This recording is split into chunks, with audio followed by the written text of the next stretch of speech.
Okay, we get it. There's a lot of bats.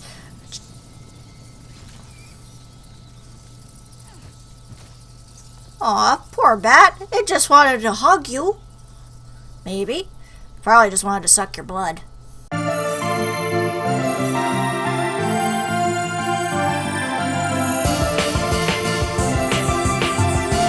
Greetings and salutations, viewers. I'm StarPrincessHLC, coming at you with another review, this time of a TV series that was heavily adapted from a video game series, partially inspired by an anime series along with another video game, and written by Warren Ellis, of all people. I'm talking about Castlevania, the 4-part episodic series that is obviously heavily based around the Konomi classic Castlevania, particularly the third game in the series, Dracula's Curse, which works out for me because I know that one probably more than the other ones because that's the only one I played as a kid.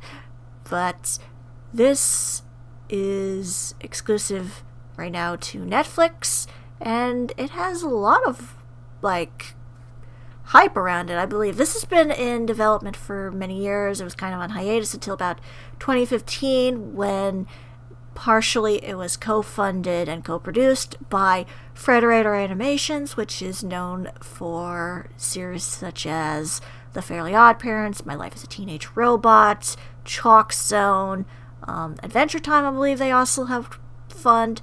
There's also some funding and producing by, if I look at my notes here, Powerhouse Animation Studios, which has worked on a number of games such as the Epic Mickey series, Mortal Kombat 10, Banner Saga, DC Universe Online. There's been a lot of well-known names surrounding this series. On top of that, having some really amazing voice acting, but I'll get to them as time goes on. For now, we're going to be talking about each individual episode of the series. Why? Because there's a lot to cover, for one. And two, because, well, why not? I don't know. I don't have any clue of what I'm doing, do you? I don't know. But let's get started. Now, I'm just going to warn you, there's going to be spoilers for both the games and the show in general. So, just as a warning, if you don't want to be spoiled, you may want to have to click away, watch the show first, and then come back.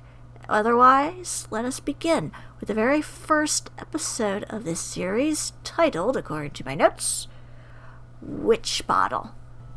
Well, at the very least, Dracula knows how to decorate. Interior-wise, anyway. Outside could use a little bit of a woman's touch. First off, the animation on this looks really good. It really does seem on par with some of the best anime out there. It's really well detailed, especially when we get into later parts, which have a bit of blood and gore, so I should also warn you that there's going to be some sensitive material in this series. There's a lot of blood and gore, and there's definitely some questionable things to talk about, but we'll get to that when we do. For now, we're talking about the animation, and it looks great.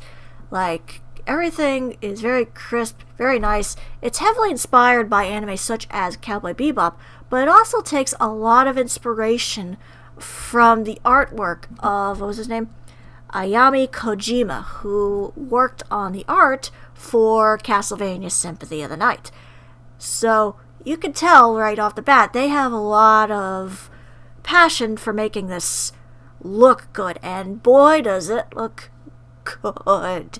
Even when you get right to the opening with referencing basically Vlad the Impaler with a bunch of skeletons lined up, put on spikes, it is strangely heavily detailed. Unfortunately, they did not go crazy with the blood and gore on that, but they save that for later, trust me. Oh gee, I wonder what this means. And the fact that there is a lot of dead bodies. Now, this particular episode, this one kind of more sets everything up over anything else in terms of the series. Don't get me wrong, the majority of the series does feel like an opening, like it was kind of testing the water, seeing how people will react before they put out more kind of situation. But this one is very much like origin central on this to an extent. The basic premise of this entire episode centers entirely around the relationship between Dracula, Vlad Tepes, Vlad the Impaler, what have you, and Lisa, which, if you don't know who Lisa is, she's essentially Dracula's human wife, and she is the mother of Alucard, the protagonist of Symphony of the Night, who is also a party member in Dracula's Curse, the third game, which this whole series is an adaptation of. I should mention that it is an adaptation. It's not going to follow the strict storyline of the game, which honestly there wasn't a lot in the original now that I think of it, because there wasn't a huge amount of room at the time, I think, for storylines on these consoles. So a lot of the storyline of Dracula's Curse was essentially, you're Trevor Belmont, you're trying to stop Dracula. That was kind of the basis of the storyline. Ironically, Trevor does not show up very much in this to begin with, but we'll get to that in due time. Right now, we're talking about Lisa and Dracula, and their dynamic, because that's basically the brunt of what happens and what leads up to the rest of what happens in the... I almost want to call it an anime because it's so heavily inspired by it, but I guess that would be the best way to describe it. They won't be superstitious if they learn how the world really works. Oh, you're so funny. That won't happen for many, many years, my dear. Trust me. And I'll start with you. I think this is the beginning of a true, yet very bizarre relationship.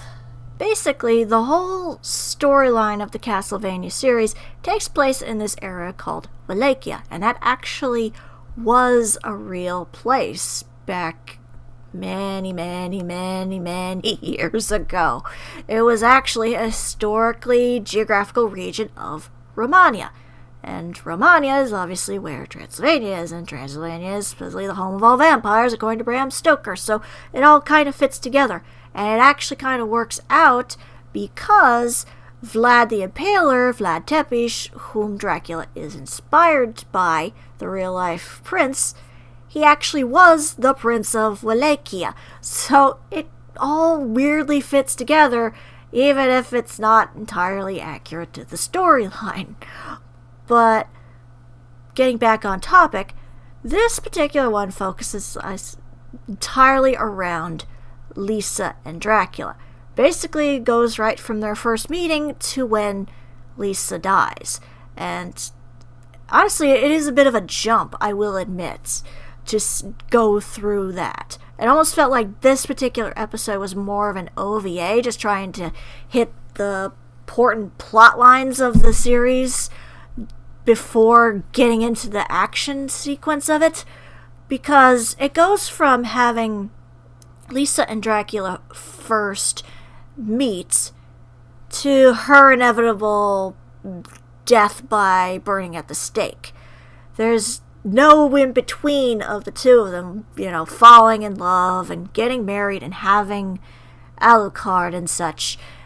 It's very short-winded, but at the same time, it gives a little bit of leeway into kind of seeing more of Lisa's character, because let's face it, in the Castlevania series, we don't see much of Lisa. The most we've ever really seen of her was in Symphony of the Night, and that was just a succubus recreating that moment in time when she was burned at the stake as a way to kind of trick Alucard.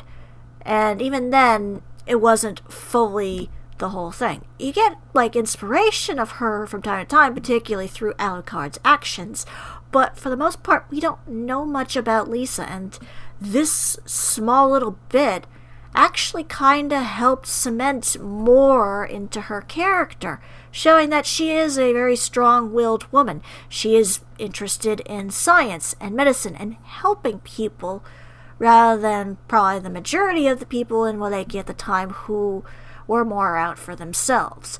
She isn't intimidated by Dracula in the slightest. She even calls him rude at some point.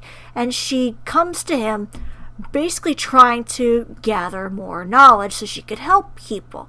She actually is a very sympathetic and cool character. And it's nice to see some more to her than just what we've seen through Symphony of the Night or what little we have seen of her. So this, I thought, was a really nice touch. Perhaps I could help you relearn some manners. Ooh. You know, you gotta be pretty ballsy to tell Dracula that he has no manners. Also, Lisa is voiced by an actress named Emily Swallow, which most people, I would say, would know her probably by her appearance as Kim Fisher in The Mentalist, and in the 11th season of Supernatural, she is Amara, so if that's any indication. But she does a really good job of voicing Lisa. Like, it's definitely better than, like, the voice acting from Symphony of the Night, but that's to be expected. It wasn't the best voice acting in that game, I'm sorry. But she definitely brings a lot to the table, and especially against Dracula, who, if I look at my notes, he is voiced by Graham McTavish. And oh my god, this guy's got a huge list of things. Let's see. Some of the things I noted of what he does. He was Dwalin in the Hobbit films, if that's any indication. He was also in the series Red Dwarf. He was Warden Ackerman. Probably the ones that I would know him most as is he was Dante in the game adaptation of Dante's Inferno, and he was the voice of Arl Eamon in Dragon Age Origins. So the guy's got quite an extensive list under his belt, and he does a really good job as Dracula. Like, he is both intimidating and charming at the same time, which you would expect from Dracula. And when he gets angry, he gets angry. Trust me, he's got some range on him, while still trying to keep a interesting, like, balance between being regal and being upset. And it's kind of an interesting balance, and I'm not explaining it the best. I would say you're better off checking out yourself, but he does a really, really good job, and him and Lisa balance out really well to each other. You might have to start with yourself, because, you're pretty corrupt. Uh-oh. Now you did it.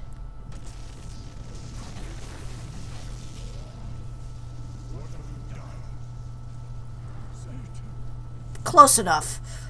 Going back to the actual storyline of this, like I said, it's kind of more OVA-esque because it does kind of skip around. It goes right from when Lisa and Dracula first meet, and you get the sense that, oh, there's going to be a connection there. It jumps then to 20 years later, where Lisa's being burned at the stake for witchcraft by the church, which honestly is kind of expected at this point. Back then, religion was a lot less tolerable, especially in the Christian faith, sorry to say. And especially with some corrupted bishop who really seems to enjoy the fact that he is burning Lisa at the stake. Like, he seems to have some kind of personal vendetta against her, and we don't really know why. But that could just be the way that he's portrayed. The voice of the bishop is actually voiced by Matt Frewer, which most people probably know as Panic in the Disney's Hercules. And it's kind of interesting to see, considering I'm used to him being Panic. I'm used to him being that goofy little goblin who is scared of everything and is very neurotic and such. And if is good. So seeing him in a more serious role is kind of neat for me. And boy, does he play that to a T. He's very nasty. He's very intimidating. Like, this is one of those characters that you just kind of want to love to hate. And you're just like, oh, I can't wait till he gets his comeuppance eventually. he's eventually gonna get his comeuppance, I'm sure. But it's particularly this guy who's strawman the entire thing. But again, I almost kind of wish we had a bit more backstory to it. Kind of showing, like, Lisa's practices as a doctor, using her knowledge of science and medicine that she learned from Dracula to help people, and then seeing, like, how the church noticed her and went on a rampage against her. Maybe see the motivations more for the bishop than just the word of God. That I would have liked to have seen a little bit more. Unfortunately, they had to do, I guess, a limited amount of time, but it was still interesting to watch, even if, you were craving more. And if it's like you're craving more, they're doing something, right? Gee, corrupt church is corrupt. Who knew? And actually, they make a fairly good explanation for why Dracula doesn't save his wife in this anime, I guess I'll call it, because during their little meeting back at the beginning of the storyline, she told him that he should travel more, that he should explore the world as a man and see what there is to offer. So he actually took Lisa's advice over the course of that time and actually went traveling. He went walking, trying to see what the world has to offer. Although, to be honest, the guy was not very subtle that he was a creepy vampire. He basically looked like a creepy vampire with the pointy ears and the teeth and everything. He wasn't exactly Mr. Subtlety. I mean, I guess a brief glance, if you're just passing through, no one would notice. But if you're really looking, you would be like, oh, just gonna... yeah, let's go the other way, folks. But that kind of explains things, because you would expect that Dracula, upon hearing something happen to his wife, he would rush over and stop the incident from happening. But because he was following Lisa's advice and exploring and taking his time, he didn't know that it was going on until he got down to his destroyed house that he and Lisa shared and found one of Lisa's old patients saying, like, it wasn't right, she shouldn't have been burned at the stake, kind of thing. And being like, I couldn't watch her die, I had to just stay here and remember her as she was, not of what they think she is, which was a sweet little moment, which actually kind of brought out a little bit of sweetness with Dracula for, like, a short little bit of time, because he actually cries blood when he gets the news that his wife is dead. I don't care what they say, it won't take showing that woman being killed by the church. I need remembering her instead.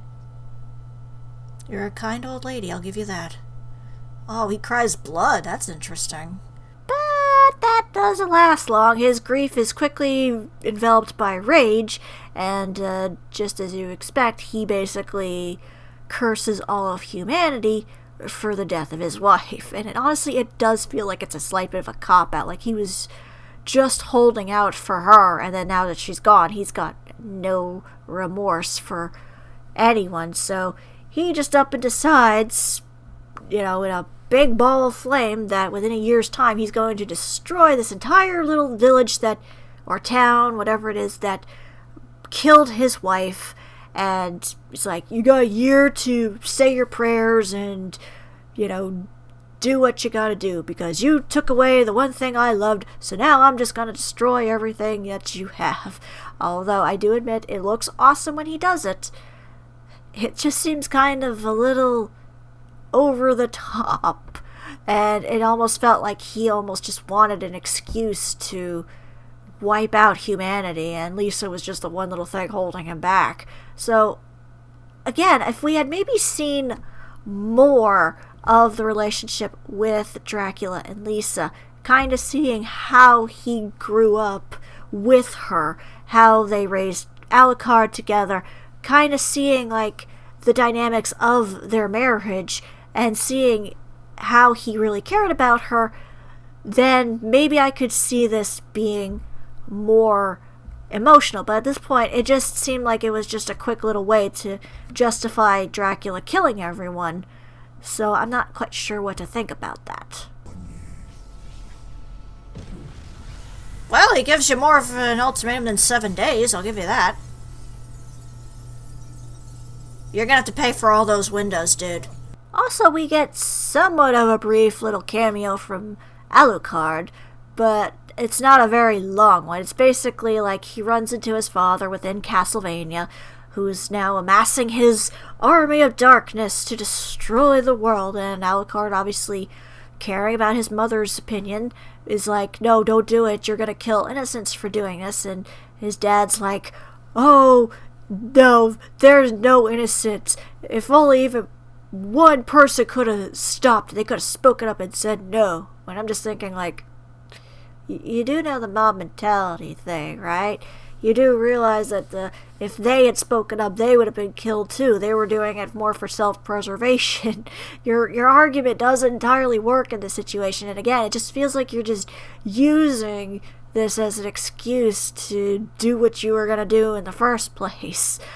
But it was kind of cool to see at least a brief cameo of Alucard. And it looks like he is designed like he was in Symphony of the Night, with the long blonde hair and such.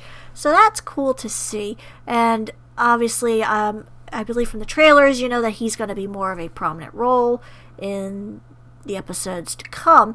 But it is kind of interesting, you know, to see, like, the fact that Alucard did not shy away from confronting his father from day one on this whole situation. Any one of them could have stood up and said no. You forget. Mob mentality. They would have been slaughtered too. So, yeah. Your argument is invalid. Which, by the way, the blood and gore on this one is, while it's not, like, terrible, it's kind of brutal. I would not advise having your kids watch this one because, like, there's a lot of violence in this.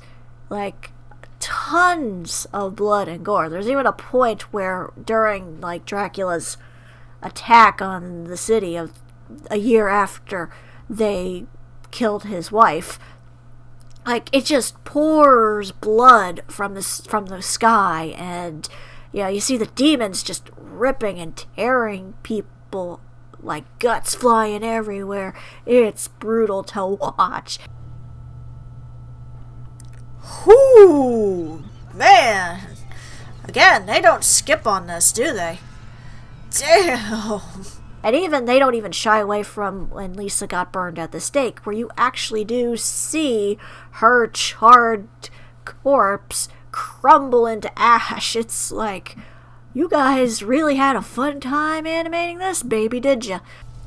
Whew, well, she's definitely dead. Boy, you guys don't shy away from the brutality, do ya? Also, they don't shy away from some more, shall we say, questionable subject matter. Like, I'm not even kidding. They have a point where they have it that you have some, not sure if there's an easy way to say it. I'll just let the clip explain it. You didn't think he was going to fucking a go with mange? That would have been your fault too. Wait, are they talking about what I think they're talking about? They really don't shy away from the creepy stuff, don't they? But the basic of this entire episode was essentially, like, you know, setting up the whole, like I said, setting up the whole thing for when Dracula tries to take over the world with his army of demons. And then right at the very end of the storyline, we get, like, a brief little thing of Trevor Belmont in a pub and hearing, like, people hating on his family, and he's just like, no. And they're not the Belmonts. We should kill the Belmonts. I guess we know who that is, then. And then that's how the episode basically ends, with basically getting a brief little introduction to our main protagonist right before end credits. Which, I can't entirely blame, because again, they was trying to set up the whole storyline of this, that, you know, Dracula is a menace and needs to be stopped kind of thing. And again, like I said, I really wish they had done more with Lisa and Dracula, because what they did include was really good, but there could have been so much more, especially when they do that 20-year jump and he just suddenly goes into a rage over that. It's like, I expect him obviously to be upset, but it doesn't feel like any real progress was made here. Like, what little there was, I quite enjoyed. But I almost kind of wish there was more. Obviously, it would have lengthened things a lot, but I feel like having too less of it was also a weird balancing act. Because, like I said, I liked the interaction between Dracula and Lisa when you first see them. But then you just cut 20 years later and then this. It almost just felt like they were kind of rushing through this whole bit to get to the whole blood and gore and killing the townspeople and, you know, being all creepy a little too soon. But that's just my personal take on it. Otherwise, I really quite enjoyed it. Like, there was a lot of good chemistry between the voice actors. The animation looked really good, especially during the more violent scenes. It even had a few moments where the dark humor actually got a little chuckle out of me. But I think that they do change a lot of those little problems later on down the line. But obviously for the first episode, it still was good. Don't get me wrong. I still enjoyed it. I just wish that there was more to it, like explaining more of the relationship between Lisa and Dracula than just that one time they met and then cutting straight to her being burned at the stake. It just felt a little jarring to me. But it was otherwise really entertaining to watch, and well, especially once the demons showed up and everything was dying horribly. So it definitely piqued my interest. I wouldn't say this was the best episode, obviously. Again, it almost feels like with some of my other complaints I've had with reviews in the past that it was more of a testing the water situation, just setting things up for what's to come. So we'll see what happens in the next 3 episodes. But for now, this is StarPrincessHLC saying thank you very much for watching, and have a fond farewell. And let me know in the comments below what you would like to see me review next. Bye bye!